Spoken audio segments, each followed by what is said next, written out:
the writing, again, you know, they support that. You know, it's something that it helps me deal with everything that I have going on because I can't do what I love to do anymore. So I'm trying to find something else that I love. Well, you know, that sounds just like me, you know. I mean, I was in broadcasting for a long time, got out of it, started designing computers and then running different big businesses. And then, you know, I found myself, you know, 65 years old, retired, and then I hit, you know, 66, and I go to myself, oh, gee, you know, I got my motorcycle, a Harley. I like riding that all the time. But, you know, I was missing something. And, you know, I started out, I have a big mouth, if you haven't noticed. And I started out, you know, at 10 years old, my dad came home and handed me a CB, you know, back in the mid-'60s. And I started talking to people and had the FCC knocking at the door quite often because I talked longer than you were supposed to back then.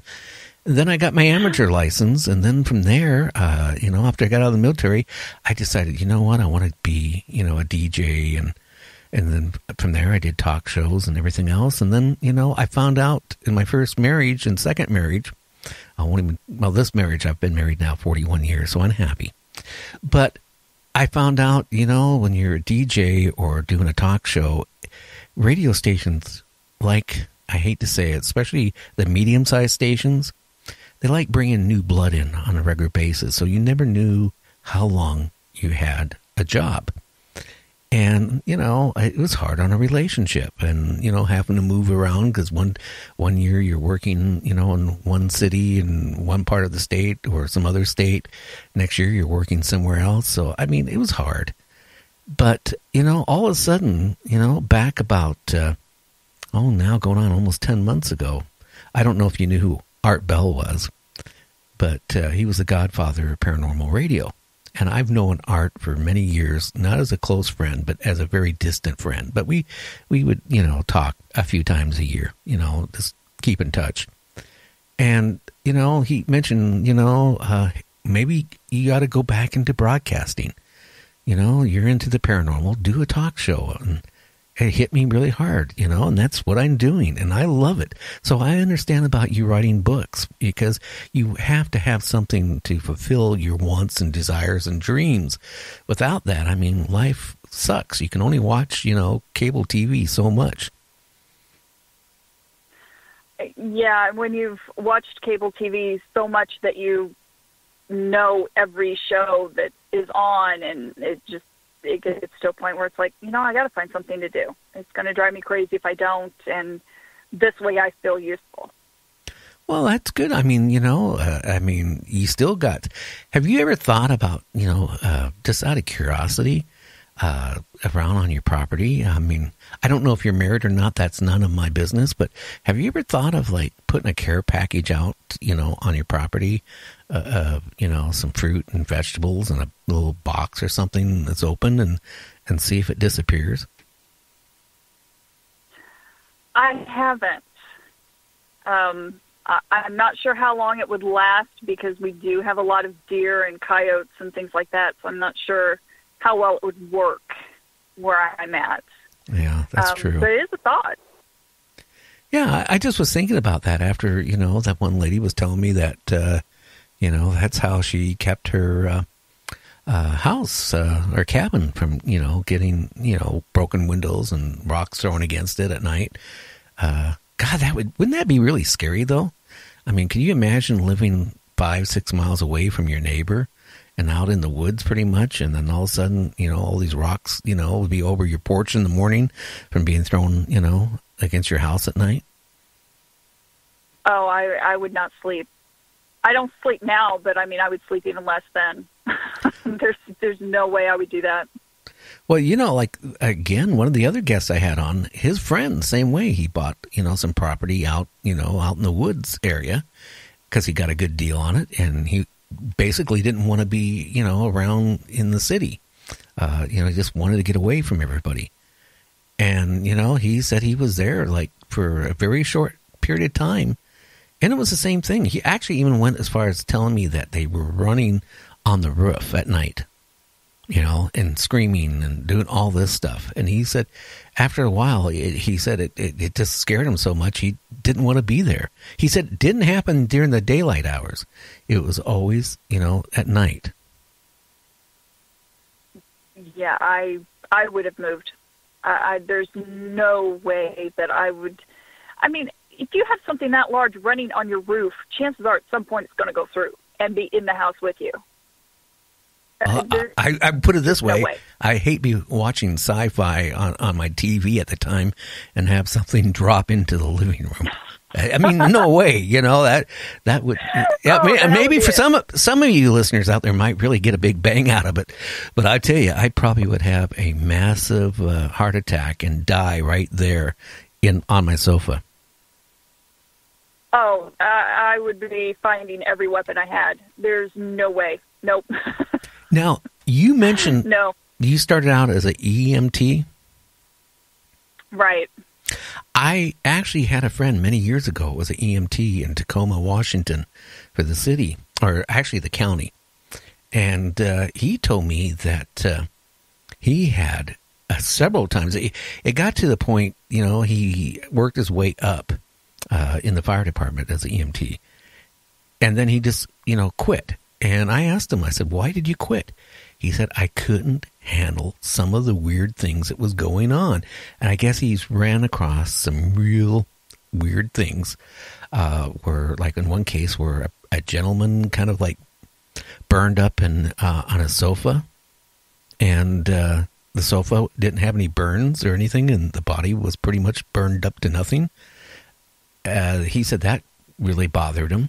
And then he said that sometimes when somebody passed, some real weird things would happen. So I don't know. He wouldn't really go into it. And I tried pumping him because I knew him pretty well.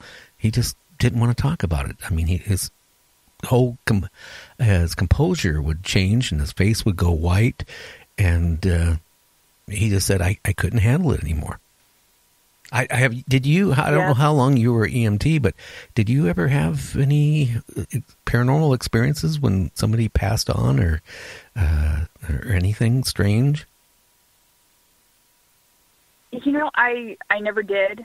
I was licensed for 10 years. I didn't really work that much as an EMT. It was it went along with the law enforcement and other things that I did. I've never really had any paranormal things happen when someone has passed. Yeah, I was just kind of curious. I mean, just from the standpoint when somebody, passes on and, they talk about some people that actually had a near death or they actually died and they were brought back to life, and they said they could actually be looking down at their body and see what's going on.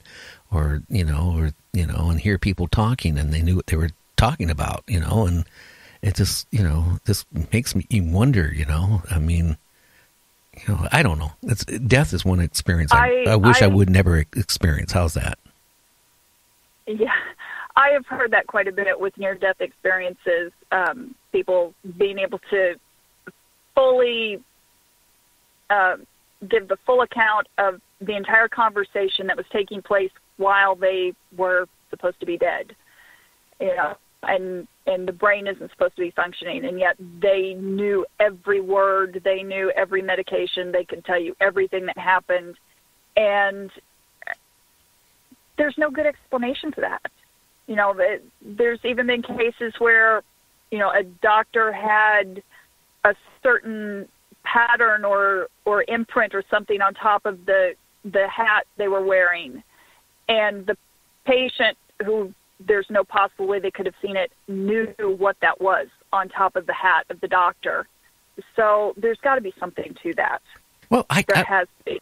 I was reading about this one case where the guy actually, had his experience, right? He was dead, I guess, for a couple minutes. They revived him. And then I guess like the next day, he said that he saw himself hovering over his body. But he said he even knew what they were talking about, let alone he knew the music they were playing in the background. I guess the doctor had some, music playing, and he knew the song and all this stuff, and, he even heard the standpoint where I was reading where he said, hey, he's dead. We can't bring him back, and he heard all this stuff. So it just makes you, really wonder, like, does your brain still digest for a minute or 2 or 3 after you're dead? Or, or maybe, I guess, what is a spirit? I don't know. Again, I don't want to find out. I mean, I always wish I could live to be 500, but it's not going to happen. Yeah, and there was actually a study done, I can't even remember when or where it was done. It was done many, many years ago. I'm thinking 30s, 40s kind of time frame. Someone decided to measure if the human soul, upon death, if there was any change in the human body in weight, and there was. Oh, yeah. Upon death, the human body actually lightened by a few ounces. Yeah, I've read that, and I've heard it on other talk shows. That right there kind of tells you that there has to be something, Yeah, because, that scientifically, when you look at it, there's no explanation for that, because whatever is in the human body and on the bed, in the bed, is still there. There's no explanation for why that should change upon death, and yet it does. Well, what's really interesting, I'm going to talk a minute about my father. The last year and a half or so my father was alive, he was suffering from Alzheimer's. I mean, it was so bad, it got to the point when he saw my kids, he thought they were aliens because they had, crew cuts. Oh. But he didn't even know who I was. I mean, at all. I mean, he didn't know anything. For a while, he thought he was still in World War II. And then it got to the point where, he didn't talk for like the last couple months he was alive. He was pretty much a vegetable state, And then all of a sudden, I get a phone call from the doctors, and they said, go see your dad now. And I went to the nursing home, and he was totally coherent. Now, this is somebody who had Alzheimer's and dementia, or whatever you pronounce it, to the point that he was a vegetable. He was totally, he recognized me. He asked me if I still, what I did for a living. We had a long talk. We talked about a whole bunch of stuff. And he was sharp as a tack, right? Then he sat there and told me that, because my mom passed before he did. He said that he was talking to my mom. And then he was talking, to her brothers, because she had 5 brothers and they all died.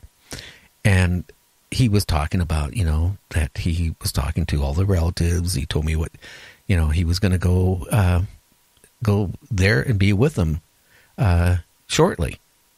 And, he like I said, he was like, wow. And the doctors couldn't explain what happened because, doing all the tests with his brain, he virtually had no brain left. And, I visited with him for a couple hours, and then he told me, go home. I'm going to die in the next couple minutes. I want you to leave. He was eating a sandwich, and drinking coffee when he was saying this. He said, go home. I'm going to die. I don't want you to be here. And I had an hour drive home from the nursing home in Shelton where he was at. By the time I got home, I had phone calls I missed. I called back. The doctor said he died like 3 or 4 minutes after I left. Mm-hmm. And it was so eerie when I thought about it because, here's somebody that totally wasn't coherent. All of a sudden became totally coherent. But then again, he was talking about, talking to my mom and telling me what it's like in the next life and how beautiful it is. And, that there's no pain and suffering. And he was telling me all this stuff and just, wow. So, something snapped him out really fast, whatever was left of him. And it's just totally unaccountable. So, I mean, all this stuff is what really has got me into the paranormal heavy. It's things I can't explain.